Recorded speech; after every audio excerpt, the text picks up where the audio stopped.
Grabando. Buenas tardes, youtubers. Hoy es lunes 18 de noviembre del 2019. Esta es la parte 2 del video Andrés Manuel López Obrador y Chente Fox. En el video anterior les hablaba de quién es quién, estudiando la figura del expresidente Vicente Fox Quesada a partir de su reforma educativa dada a conocer en junio del 2005 y los desastrosos resultados que tuvo al quitar múltiples materias de la educación básica primaria, de las más importantes y menos valoradas: historia, cívica y ética. Les quitó a los niños de ese entonces los valores, la moral, la identidad, las reglas protocolarias, la etiqueta, las reglas de sociedad, de una civilidad y la raigambre histórico, cultural de nuestro pueblo mexicano, para generar, por medio de una educación neoliberal, instrumentos que sean capaces de producir bienes y servicios para una economía de libre mercado, una reforma educativa neoliberal con educación artificial. Si nosotros vemos y hacemos la cuenta y regresión de años de su reforma educativa y los jóvenes que hoy están empinados en el narcotráfico, veremos que estos son consecuencia directa de la reforma educativa foxiana. Ahora voy a hablar sobre el presidente Andrés Manuel López Obrador, que bien es cierto que él no ha promovido ni propuesto una reforma educativa, pero tenemos que ver su labor educativa en sus conferencias, cómo ha hecho que nosotros los mexicanos volvamos a ver la historia, regresemos a reestudiar y a reinterpretar aquello que nos mintió durante tanto tiempo el PRI y luego quiso componer y arreglar la historia para su propio beneficio de neoliberalismo, el panismo. Para entonces, nosotros tenemos que estudiar un poco sobre la figura de Andrés Manuel López Obrador, porque para entenderlo tenemos que contextualizarnos en su clave histórica. ¿Quién es este personaje? ¿Qué hizo? ¿De dónde viene? ¿De dónde nació? Y sí es cierto, él fue un expriista. Antes no existían otros partidos, pero tenemos que considerar que existían dos PRIs, un PRI de izquierda y un PRI de derecha. Él, su primer trabajo, ya lo he mencionado en otros videos, fue en el INI, Instituto Nacional Indigenista, y esto durante 5 años marcan la vida del presidente. Es importante mencionarlo, allá en Tabasco. ¿Por qué? Porque él aprende un conjunto, un bagaje cultural, filosófico, una matriz cultural de los indígenas, de los pueblos originarios. ¿Qué quiero decir con esto? Sencillo. Voy a recurrir ahora al capítulo número 10 del libro de la historia verdadera del México profundo del doctor Bonfil Guerrero Batallas. Él habla sobre la educación. ¿Qué es lo que está haciendo nuestro presidente? Él quiere hacer que la educación sea de carácter universal, desde el nivel básico hasta el nivel universitario. De hecho, él ha promovido que el acceso a las universidades no sea por examen de selección, y estoy totalmente de acuerdo, porque la historia mexicana, nuestra historia propia, así lo demuestra. Sin embargo, tenemos que poner un poquito de freno al acelerador del presidente. ¿Por qué? Porque nuestras universidades no están en la capacidad de recibir, en las condiciones para recibir a todos los estudiantes, y los estudiantes no están en las condiciones para accesar a estas instituciones, porque no tienen el bagaje mínimo de conocimientos necesarios. De por sí, nuestros universitarios salen muy deficientes. ¿Qué es lo que dice el doctor Bonfil Batalla? Él habla sobre esta historia del México profundo, es decir, está hablando de nuestras culturas madres, de los olmecas, de los toltecas, de los aztecas. El espíritu de la educación en el México antiguo era formar un rostro propio y un corazón verdadero en los niños y los jóvenes. Quiero recalcar esta frase: formar un rostro propio y un corazón verdadero. Es decir, darles identidad, darles sentido, darles existencia, darles un rostro propio y un corazón verdadero. es decir, integrarlos a lo que es a la cultura, al desarrollo culturalizador de la sociedad de nuestros indígenas. Nosotros teníamos en ese tiempo el Tepochcali, el Cuicali, el Calmecac. El Calmecac era una institución pública de educación, pero para los mejores. Ya existía la educación estratificada y específica para aquellos que demostraban tener grandes talentos. Aquí en México, en el México moderno, no lo tenemos. Existe en Estados Unidos, donde separan a las personas y a los jóvenes más talentosos. Eso no es nuevo, ya lo hacían nuestros indígenas.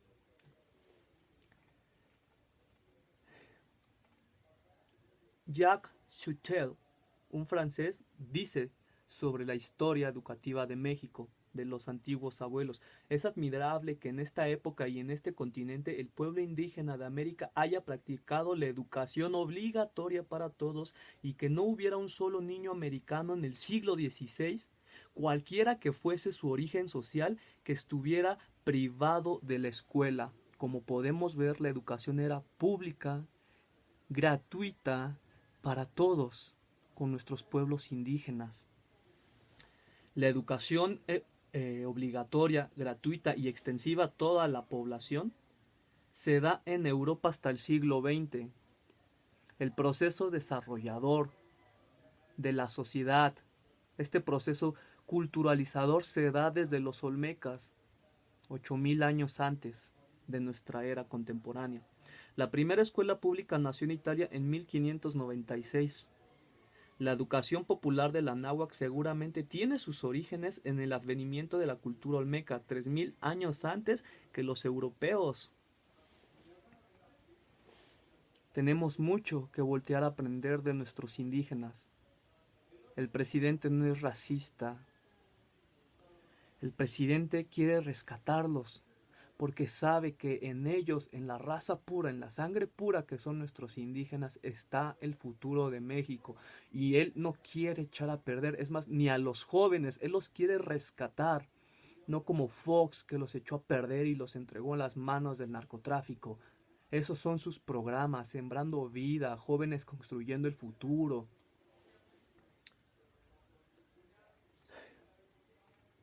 También quiero hablar sobre algo que hacían los maestros de los antiguos indígenas. Dice: los hace cuerdos y cuidadosos a los estudiantes. Gracias al profesor, la gente humaniza el querer, hace fuerte a los corazones, conforta a la gente, ayuda, remedia a todos, entiende.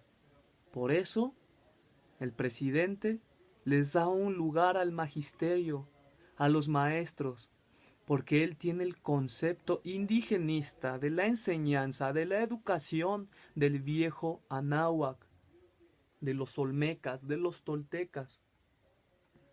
Es decir, que de la capacidad del maestro, su talento y actitud dependerá el buen desempeño de las instituciones educativas.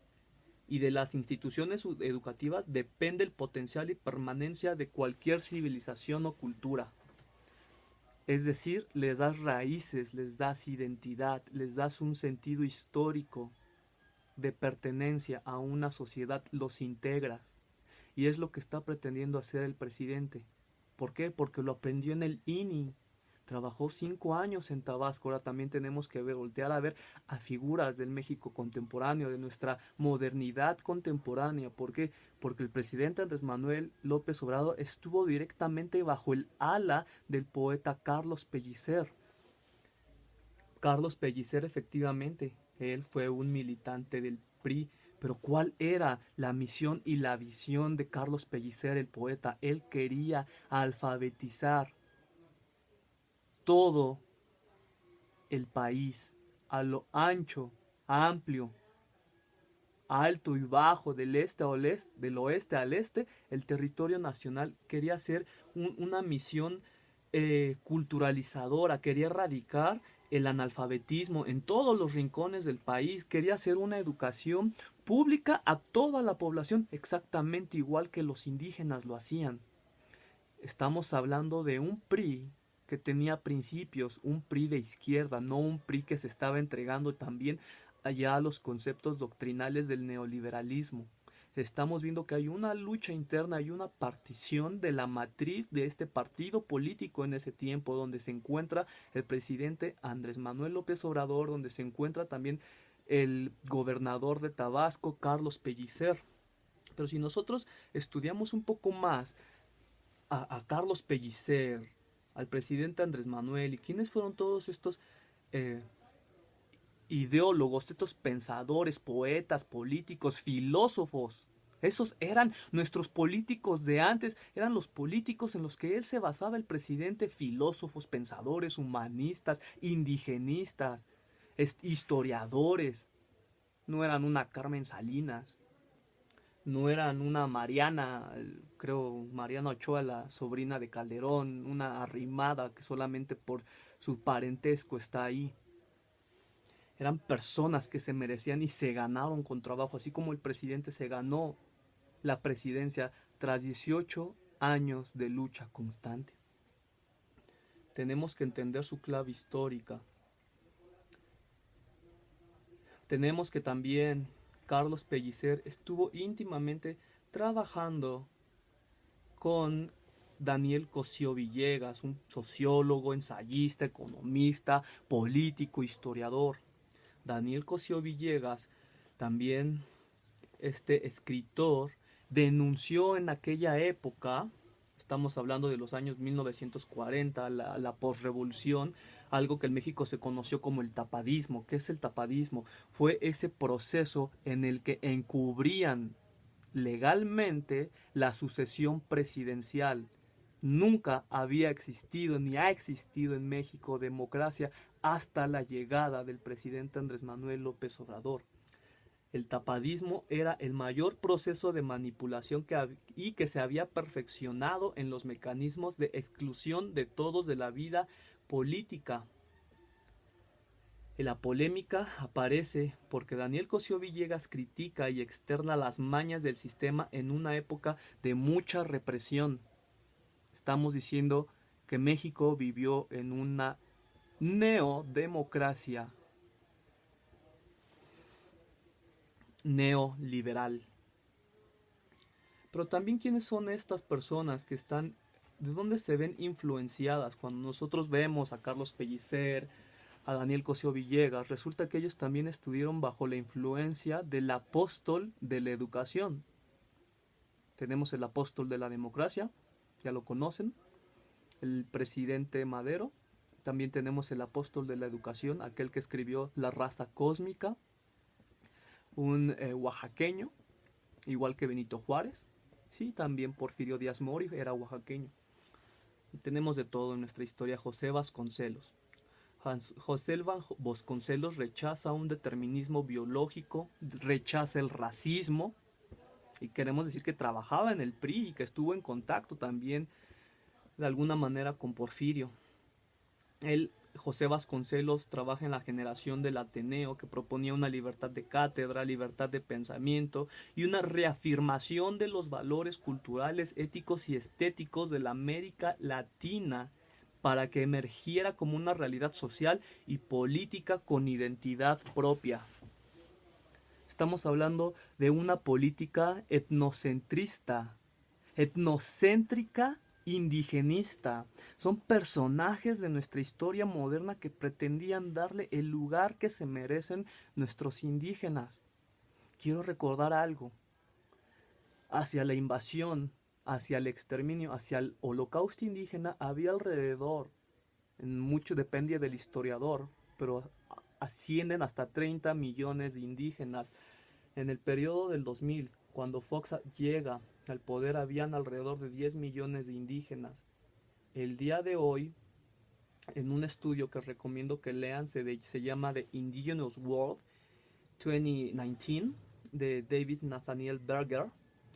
Él en este estudio establece que hoy México es el país con el mayor número de indígenas de todo el planeta, de todo el hemisferio. Estamos hablando de 27.5 millones de indígenas. Es decir, demográficamente la historia está recuperando el poder biológico de la raza indígena. Ellos son fuertes, inteligentes y son poderosos, un poderoso medio cultural que no podemos seguir ignorando.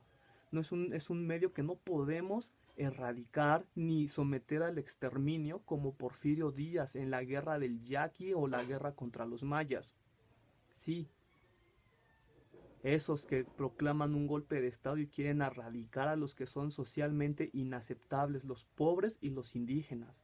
No podemos permitirlo porque en ellos está el construir un nuevo México con un sentido propio, con un rostro propio y un corazón verdadero.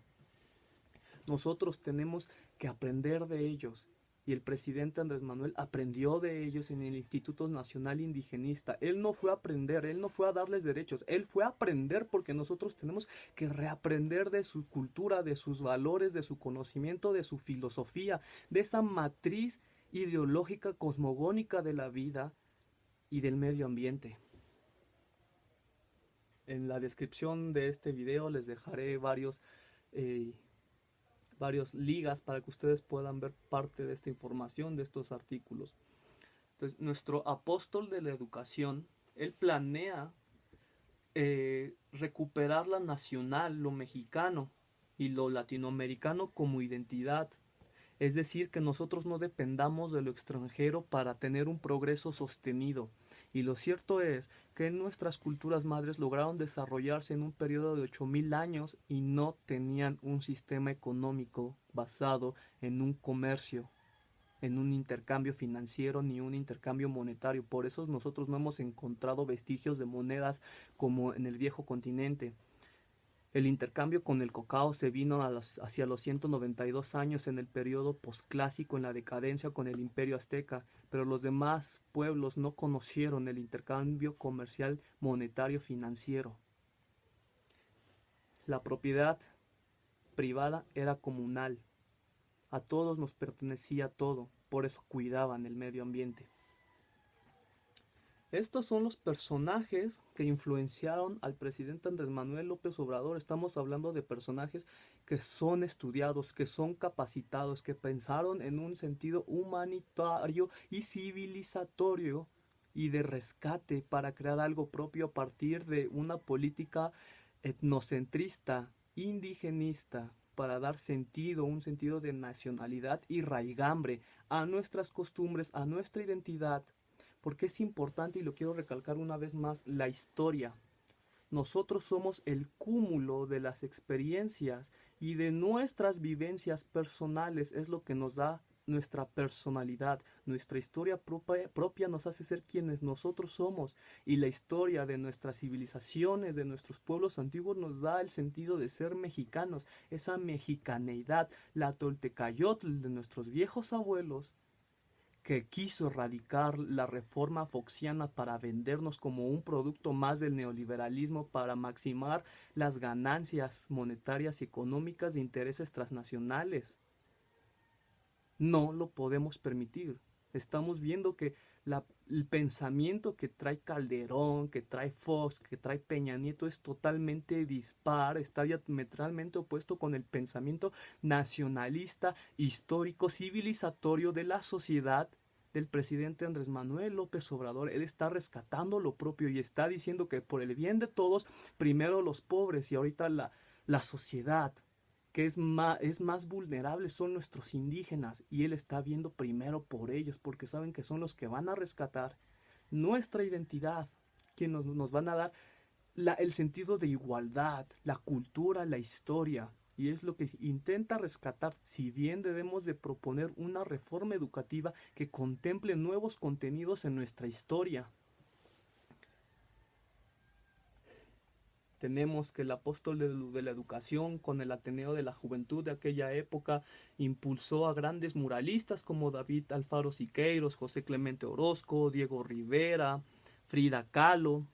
Estamos hablando de que Estos personajes son la base social, psicológica, educativa y política del presidente Andrés Manuel López Obrador. Si nosotros los vemos hablar en sus conferencias matutinas, estamos escuchando al poeta Carlos Pellicer, estamos escuchando al apóstol de la educación José Vasconcelos, el que escribió La raza cósmica, estamos hablando de Daniel Cosío Villegas, quien denunció los fraudes electorales de aquella época. Desde ese tiempo, y en ese tiempo las instituciones jamás voltearon a ver a México diciendo que aquí vivíamos en una dictadura y estaban vendiendo la economía y las vidas de la sociedad mexicana.